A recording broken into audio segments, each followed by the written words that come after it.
raindrops are falling on my head. And just like the guy, his feet are too big for his bed. Nothing seems to fit. Those raindrops are falling on my head, and they keep falling.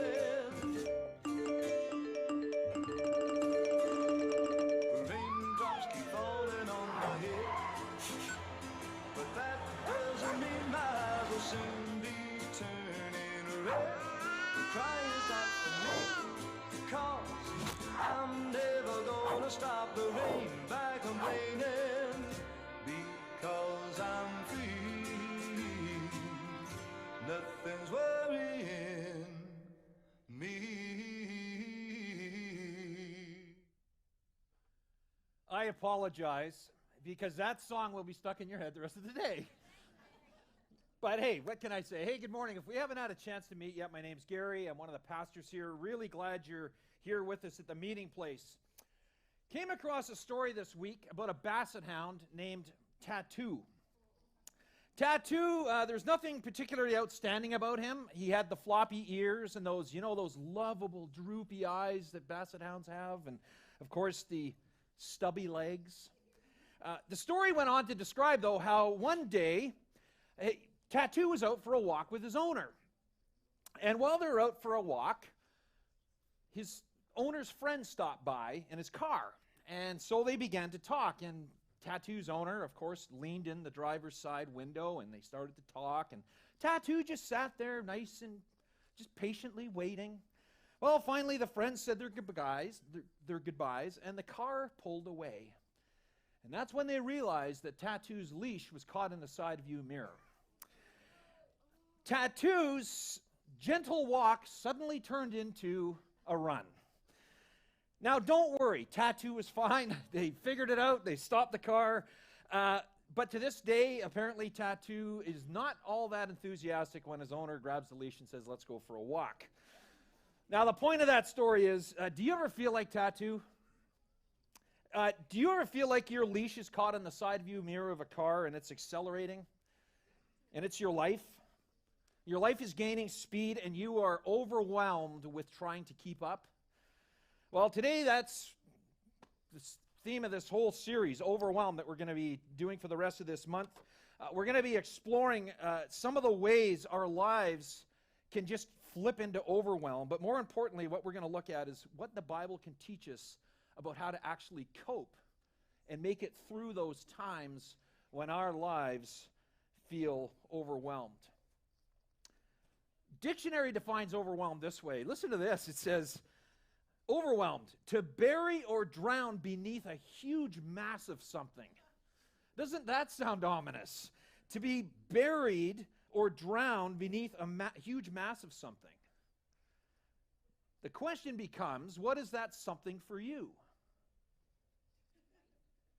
Have you ever felt overwhelmed with just keeping the household running day to day throughout the week? Keeping on top of the laundry. If you have kids, you know exactly what I mean. It just never stops. How about pleading with your kids to just get along with one another? To brush their teeth before they go to bed? To keep their rooms clean? To do their homework? I can see some of you are already feeling overwhelmed. How about feeling overwhelmed with finances? Maybe that's your something. The bills just keep coming and there's always more a month than there is money. Sometimes we're overwhelmed with worry or fear, but the what ifs in life, what if this happens or what if that doesn't happen? What if they say this or if they do that? How about frustration? You ever been overwhelmed with frustration? There's that thing, that issue that never just seems to get resolved. It's just the same tape plays over and over again. You're just so frustrated you're pulling your hair out. Well, how about this one? This is the one we're going to kind of camp on today because this is one that really I battle with all the time. Have you ever felt overwhelmed with expectations? Expectations placed on you by other people. People like parents, peers, spouses, professors, coaches, teachers, friends. Expectations that you are going to perform well, to do better, to be the person that they think you should be. You should really be this way. Here's what I mean. Here's how this shows up. We're just kicking off a new school year, right? We're, 2 weeks in? And if you've been to school or are going to school, I can almost bet, I'm not a betting man, but I think I would win this one. I bet there are some expectations that have been placed on you to do better academically than you did last year. And here's the thing. It doesn't matter how well you did last year or how poor you did last year. The expectation is to do better. So, for example, if you were a solid C student, like me in school, solid C, yes. The expectation is that you're going to apply yourself more. My report card, that was just like the standard input. Apply yourself more, apply yourself more. Because then you can get your grades up. And you need to get your grades up so you can go to university. Well, maybe last year you did well. You're a straight A student. Now the expectation is go for A pluses. Because you know what? The higher your marks, the better the chances you are going to get into university. Which is the other expectation, right? That you're going to university. Maybe you're sitting there thinking, who said anything about university? I want to travel. I want to get to work. I want to make some money. I want to start living. I don't want to go to university. But that's the expectation that's been placed on you. And so, what we often do is we put aside our dreams, our aspirations, those things that are really close to us, in order to live up to those expectations. Here's the question. Why?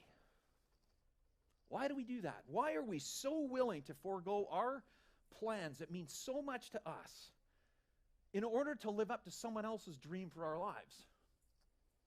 Why do we so easily follow the crowd or culture on what we should do or what we should be, the direction we should go, how we should behave? Well, I've been thinking about this because, like I said, this is one I battle with all the time. And so I'm just going to throw this idea out there for you to consider, and it's this. I think we're afraid of disappointing people, especially those that are closest to us. And we all know where disappointment comes from, right? Unmet expectations. You've probably experienced some form, to some degree, of disappointment in your lives to this point.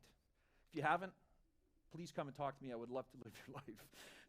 But here's how it shows up. Here's how it shows up. You have a good friend. They go out to the newest restaurant in town, and they call you up and say, dude, you've got to go to this restaurant, man. It was amazing. The food was out of this world. The service was impeccable. It was the best experience we've ever had. And so you go. And your experience is anything but that. Your steak is overcooked. The potatoes are lumpy. The service is slow. And at the end of the meal, what do? You wipe your mouth and you throw your napkin down and go, well, that was a big disappointment because it didn't meet your expectations. Now, here's the thing. It's one thing to be disappointed. It's another to be the disappointment. Author and Professor Brené Brown said this about our insatiable need for acceptance, love, and belonging. Listen to this. She says, a deep sense of love and belonging is an irreducible need of all people. We are biologically, cognitively, physically, and spiritually wired to love, to be loved, and to belong. And then listen to what she says. When those needs are not met, we don't function as we are meant to. We break, we fall apart, we numb, and we ache. And so to avoid the ache and the pain that comes as a result of rejection, because we're disappointing someone, that's the fear, we begin to live our lives trying to please other people. It's a nasty trap to fall into, but one that we so easily fall into. And when we do that, when we try to live to please other people so we don't disappoint them, so they'll accept us because we're doing what we think they should do or they want us to do, what we're in essence doing is giving them control over our lives. We're letting their opinions and their expectations of us to drive our lives. And it's often to the detriment of our own. But we do it because we so desperately crave and need love and acceptance and a sense of belonging. And so we begin to look for love there. And I think Johnny Lee, the country singer, said it best in his, I think, his one and only hit song, "We're looking for love in all the wrong places." The question becomes, where do we look for that love, that acceptance, that sense of belonging? It's a fair question. And I think the answer is found in this story in the Bible. The story takes place, just to give you some background, Jesus is he's just started off his ministry. He's been traveling around the countryside, teaching this radical teaching, love your neighbor and pray for your enemy and all that kind of stuff. And he's been healing people, giving sight back to the blind and mobility to the lame. And in the middle of all this, he decides to go back to his hometown. And that's where we're going to pick this story up. You can find this story. It's in the second book of the New Testament, a book called Mark. And here's how Mark records what happened. Mark says, he, referring to Jesus, left there, and he's referring to the towns that Jesus was just teaching and healing in, and returned to his hometown. His disciples came along, and on the Sabbath, this is kind of cool, he gave a place. Hey, look, what can I say? I'm not him. Just to be clear. Now, interestingly, as a rabbi, Jewish custom dictated that they be invited to speak at the synagogue of their hometown. And so Jesus takes them up on that, and he goes and starts to teach, and the people are shocked by his words. Mark says he made a real hit, impressing everyone. We had no idea he was this good. How did he get so wise all of a sudden, get such ability? But in the next breath, they were cutting him down. He's just a carpenter, Mary's boy. We've known him since he was a kid. We know his brothers, James, Justus, Jude, and Simon, and his sisters. Who does he think he is? It's an interesting story. And I believe it holds some keys that we can pick up and allow God to use to help us overcome the overwhelm that comes directly from the stress of living trying to please others and live up to their expectations for our lives. Key number one is this: don't let anyone define you. Don't let anyone but God define who you are. People in Jesus' hometown had a very specific opinion of who they thought he was. They heard him teach as a rabbi, but to them they're like, well, he's just a carpenter. He's the son of Mary, who we've known for years. He's the member of this family that we've known for years. Jesus, however, knew who he was.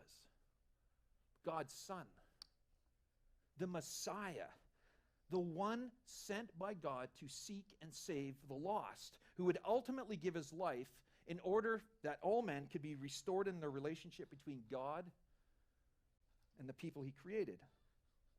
He was so rooted in who he was that Jesus had the clarity and the ability to refuse to have his identity shifted based on what people around him thought he should be. 1959, a boy named Randy Trawick was born in a town called Marshville, North Carolina. And at school, he got labeled as a troublemaker. He's probably not sitting still and doing spitball things and all that. He was told he would never amount to much. You're just a troublemaker. You're never going to amount to much. And so in grade 8, he said, you know what? I quit. And he dropped out of school. And he went and he got a job as a busboy at a local country music bar. He loved country music. And so he kept pestering the house band, to let him play. Like, just let me play guitar. Let me sing. Well, the band members, they didn't just laugh at him behind his back. They laughed at him to his face. And because they saw him as this grade 8 dropout, this young punk who was nothing but a busboy. But this busboy saw himself as a musician, as a country singer. And so he forged on. He didn't let those band members deter him. And he mustered the strength to not let the years of labels and school hold him back. And eventually, he was able to get out and get his break and sing some country music. And it turns out he was pretty darn good at it. You probably have heard of him. His name is Randy Travis. How do others define you? What labels do they put on you? Do they see you as just a busboy? a janitor, a stay-at-home mom or dad, a dropout, a quitter, an underachiever. You see, all those labels have one thing in common, and it's this. They are labels given to you based on what you do or what you've done or failed to do. God sees you in a different way. He doesn't see you in terms of what you do or what you've done or what you failed to do. He sees you in terms of who you are. And who are you? Well, in his eyes, you are his son or his daughter. Created, fearfully and wonderfully made, created in his image, of immense value. That's who you are. So what would it be like to look to the God who created you, who dreamt you up, who brought you into existence for the affirmation, the love that you are so desperately seeking, instead of looking for it in pleasing other people? Jesus gives us a great example of what that looks like in this story. He wasn't deterred by the expectations of the people who didn't understand who he was. He looked to and got all the affirmation, confidence, and love that he needed from God, his Father in heaven. Don't let anyone other than God define who you are. The second key we can pick up is this: don't let the judgments of others deter you. They were amazed at his teaching. Like, wow, how did he get so smart? And then in the next breath, they were cutting him down. Why? Could it be because he wasn't living up to their expectations of who they thought he would be or should be? You know, the talk around town, around the countryside, was that this Jesus was, in fact, the long-awaited Messiah, the one the Jewish people were waiting for, that was going to be sent from God to set them free. And freedom to the Jews at that time meant freedom from the Roman government and the oppression that they were under, because they were occupied by the Romans. And based on that perspective, they had an expectation in their mind of what this Savior was going to be like, what he was going to do. Namely, they were looking for a military leader, someone who would organize everyone and plan a coup and overthrow the Roman government. Man, you read the biographies of Jesus, the first 4 books of the New Testament, Matthew, Mark, Luke, and John, you quickly learn that Jesus was anything but. He was anything but a military general coming to wage war. And so they cut him down, thinking, you can't be it, you're just a carpenter. Disappointed because he didn't live up to their expectations of who he should be. Don't let anyone other than God define who you are. Don't let the judgments of others deter you. And the third key we can pick up to help us get free from under this weight of being overwhelmed with living up to someone else's expectations is this: don't let others hold you back. Continue reading this story and listen to what it says. It says, Jesus wasn't able to do much of anything there in his hometown. He laid hands on a few sick people and healed them, and that's all. He couldn't get over their stubbornness. He left and made a circuit of the other villages teaching. He left. Jesus left. Imagine for a moment if Jesus didn't leave and he just gave in to the opinions of others because he was afraid of the rejection that might come along with it. He would have never accomplished what God had called him to do, namely save you and me from ourselves. Good thing he moved on, no? The same is true for us. Sometimes we just need to move on from those relationships that are holding us back. And do it despite the fear that you may disappoint someone. But that's not always so easy, is it? This is where I struggle. Call me weird, but I like to be liked. Sorry, I just do. And I like it when people say good things about me. But listen to these words from the Bible. The fear of human opinion disables. The fear of human opinion disables, and boy, does it ever. It freezes us up. It causes us to stop living the life we were called to live. But here's the thing, it doesn't have to. Thankfully, that verse doesn't end there. It finishes with these words. Trusting in God protects you from that. The fear of human opinion disables, but the trusting in God protects you from that. Imagine for a moment how your life might be different if you were to move on from some of the relationships or situations that you find yourself in that are holding you back.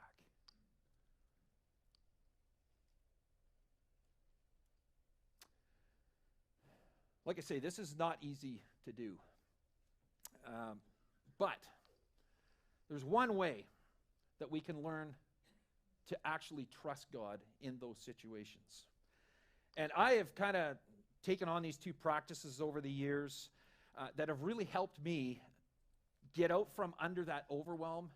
My propensity to want to please people, meet their expectations. And the first practice is this. Take some time and look back at your interactions with people, maybe over the last week, last month. And you can do that right now. Just think back to a conversation that you've had, maybe with a coworker, a new acquaintance, a significant other, a spouse, a parent, whatever it happens to be. And then ask yourself this question. What did I say or do so that they would think well of me?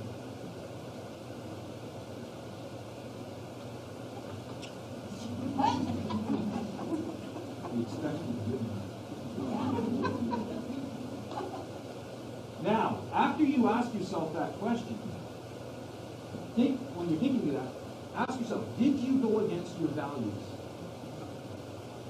Did you compromise your beliefs in order to fit in and go along and be liked and accepted by the group, whether it was that person? And then ask, did I get what I want? Second practice I found that has helped me in this is this.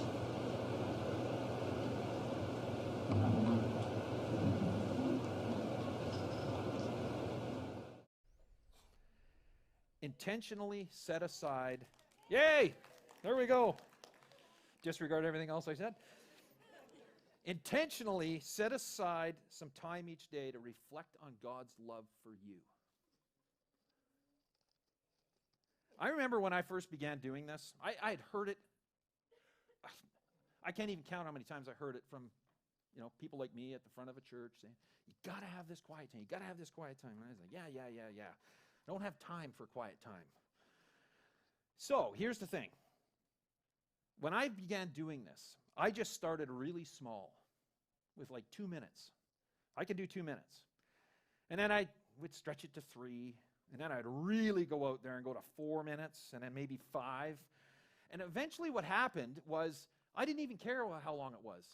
Sometimes it was 10 minutes, 20 minutes. Sometimes it was 4, 3. It didn't matter. The point was I was actually doing it. And so the best way to start this is the Nike approach. Just do it. Just start. And so here's the challenge this week. Start tomorrow. And if this isn't something that you do regularly, that's fine. Go easy on yourself. It's not easy doing a new practice. Like if you go to the gym and that second day is like, oh man, am I sore? It's kind of like the same thing, right? So just kind of ease yourself into it. Start with 2 minutes. Grab one of those devotionals we have, the Daily Bread. Those are great, man. I still read those. They're awesome. There's little nuggets in there that just grab you. But the key is to just start. And then try it for a week. Start tomorrow. Get up, do 2 minutes, and start tomorrow. And focus on God's love for you. And just see if the fear of what others think of you begins to lessen its grip on you. Because here's the thing.